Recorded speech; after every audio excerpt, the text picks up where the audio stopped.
Praise the Lord. இயேசுவின் ரத்தம் ஜெயம். தினமும் இயேசு நிகழ்ச்சிக்கு உங்களை கர்த்தராகிய இயேசு கிறிஸ்துவின் நாமத்தில் வரவேற்கிறேன். செய்தியின் தலைப்பு: மண்ணிலும் அற்புத வாழ்வு, விண்ணிலும் நிரந்தர வாழ்வு. ஆதார வசனம் சங்கீதம் 33:12. கர்த்தரை தங்களுக்கு தெய்வமாக கொண்ட ஜாதியும் அவர் தமக்கு சுதந்திரமாக கொண்ட ஜனமும் பாக்கியம் உள்ளது. கிறிஸ்துவுக்குள் அன்பானவர்களே, கர்த்தர்தாம் நம்மை முதலில் தெரிந்து கொண்டார். தாயின் வயிற்றில் நாம் இருக்கும்போதே முன்குறித்தார். உலகத் தோற்றத்திற்கு முன்பே அழைத்தார். நீதிமான்களாய் மாற்றினார். மகிமைப்படுத்தியும் வருகிறார். ரோமர் 8:30. இந்த ப்ராசஸ் அவர் ஒன்றை கூட மிஸ் பண்ணுவதே இல்லை. தாண்டி போவதும் இல்லை, மறப்பதும் இல்லை, மறுக்கிறதும் இல்லை. யாருடைய உதவியும் அவருக்கு தேவையில்லை. எல்லாவற்றையும் அதனதன் காலத்தில் நேர்த்தியாய் செய்து வருகிறார். எதற்காக? நாம் பாக்கியவான்களாக, பாக்கியவதிகளாக இந்த பூமியில் சாட்சியுள்ள வாழ்வை வாழ்ந்து சுகமாய், ஆரோக்கியமாய், செழிப்பாய் வாழ்ந்து மற்றவர்கள் நம்மை பார்த்து பொறாமைப்படும் வகையில் வாழ வேண்டும் என்பதுதான் அவருடைய சித்தம். இதை நாம் மறந்து விடுகிறோம். ஏதோ நம்மளை போட்டு பெரம்ப வச்சு அடிக்கிற மாதிரி நம்ம நினைக்கிறோம். பரத்திலும் அவரோடு யுக யுகமாய் வாழவே நம்மை தெரிந்து கொண்டார், சுதந்திரமாக்கி கொண்டார். நாம் சொல்கிறோம் கர்த்தர் என் சுதந்திரம். கர்த்தர் சொல்கிறார் நீ என் சுதந்திரம்ங்கிறார், என் மகிமைங்கிறார், என் பலன்கிறார். அடேங்கப்பா, ஸ்தோத்திரம். நமக்கு பூலோக வாழ்வும் உண்டு, பரலோக வாழ்வும் உண்டு.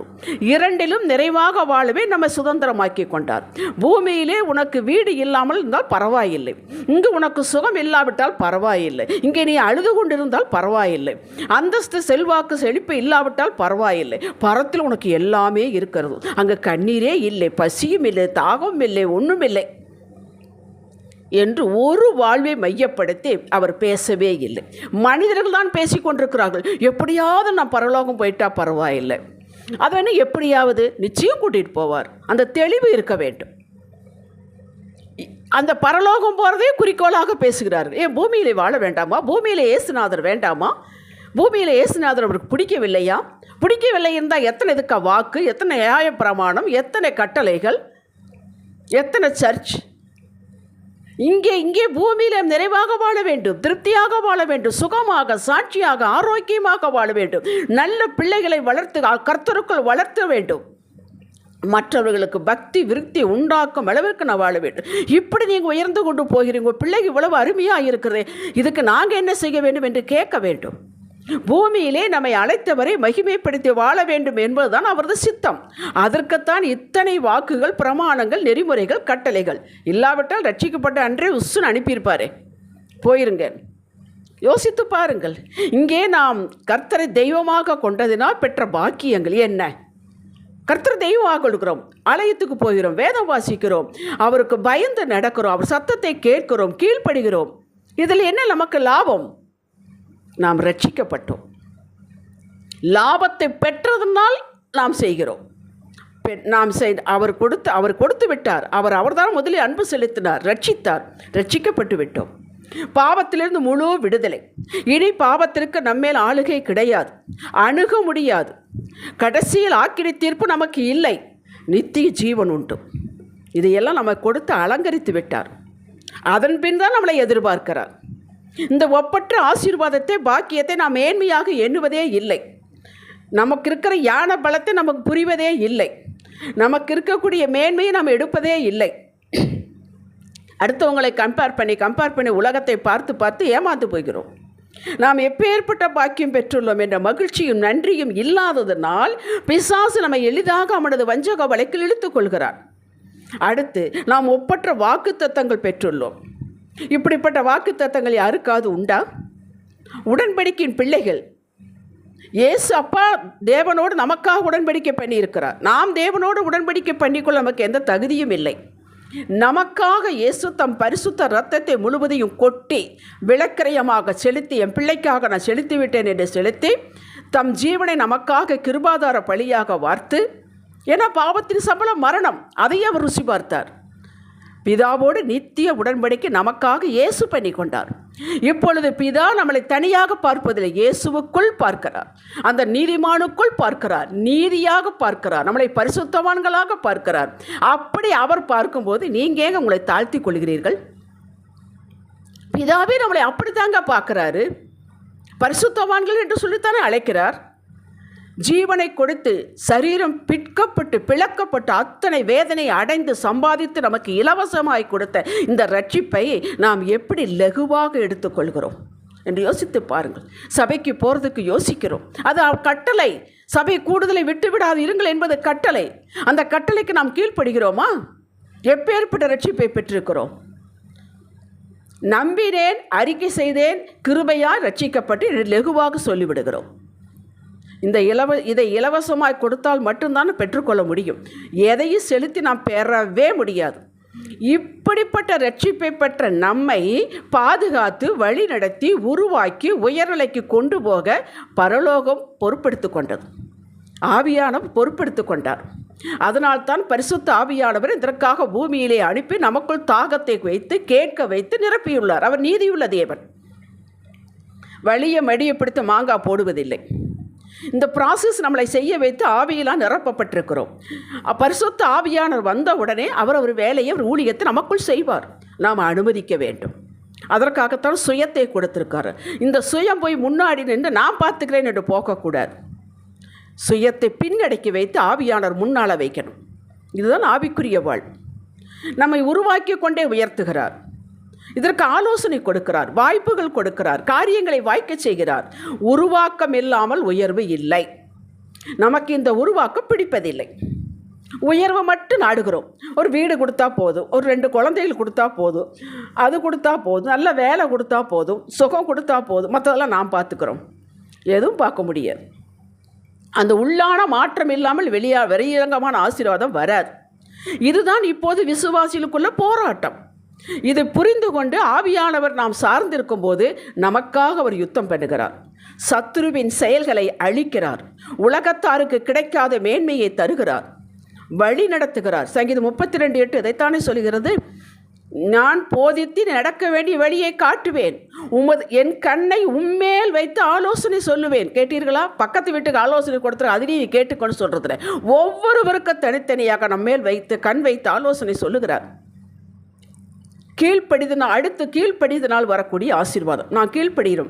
ஆவியானவருக்கு கீழ்ப்படுகிறோம்.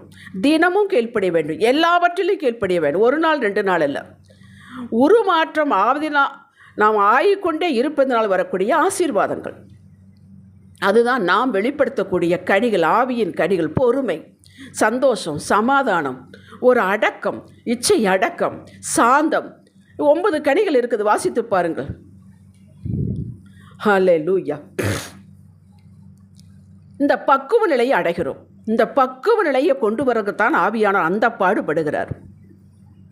இதைத்தான் சங்கீதம் 144:15 சொல்லுகிறது. இவ்விதமான சீரைப்பற்ற ஜனம் பாக்கியம் உள்ளது. அந்த பக்குவ நிலை அடைந்தபின் தான் அவர் கொடுப்பதில்லை. அவர் உயர்த்தி கொண்டே உருமாற்றிக்கொண்டே கொடுத்து கொண்டே வருகிறார். நாம் புரிந்து கொள்கிறோம். நம்ம இப்படி இன்னும் கொஞ்சம் கீழ்ப்படிந்தால் இன்னும் உயர்வு அடையலாம் என்று பக்குவத்துக்கு வந்து விடுகிறோம். அப்போ எவ்விதமான சீர்? நான் உங்களுக்காக வாசித்து காட்டுகிறேன். சங்கீதம் 144 12, 13, 14. அப்பொழுது எங்கள் குமாரர் இளமையில் ஓங்கி வளர விருட்சக்கன்றுகளைப் போலவும் எங்கள் குமாரத்திகள் சித்திரம் தீர்த்த அரமனை மூளை கற்கள் போலவும் இருப்பார்கள். நம்ம பிள்ளைகள் எப்படி இருப்பார்கள் என்று வர்ணிக்கிறது. எங்கள் களஞ்சியங்கள் சகலவித வஸ்துக்களையும் கொடுக்கத்தக்கதாக நிரம்பி இருக்கும். எங்கள் கிராமங்களில் எங்கள் ஆடுகள் 1000 10,000 பழுகும். அதாவது நம்முடைய வெளிப்புறமான ஆசீர்வாதங்கள். எங்கள் எருதுகள் பலத்தவைகளாக இருக்கும். சத்துரு உட்பகுதிலும் குடியோடி போகுது இராது. எங்கள் வீதிகளில் கூக்குரம் உண்டாக. நம்முடைய பாதுகாப்பு. கேட்டீர்களா? எல்லா ஆசீர்வாதம் இந்த 3 வசனத்துக்குள் வந்துவிட்டது. இப்படி வாழ வேண்டும் என்பதுதான் அவருடைய திட்டம், சித்தம், விருப்பம். அதனால்தான் நாம் அவரை தெய்வமாக கொண்டிருக்கிறோம். ஆவியானவர் A to Z நம் வாழ்வில் பொறுப்பெடுத்துக் கொள்கிறார். நாம் அவரோடு இசைந்து நடந்தால் போதும். இசைந்து நடக்க முடியாதான் போராட்டம். அடுத்தது 2வது பாட்டு. கர்த்தர் நம்மை சுதந்திரமாக தெரிந்து கொண்டார். 12 கோத்திரங்கள் உங்களுக்கு தெரியும். ரூபன் கோத்திரத்திலிருந்து கடைசி வரலும் பென்யமீன் கோத்திரம் வரலும். இது லேவி கோத்திரத்தை தனியாக பிரித்து விட்டார்.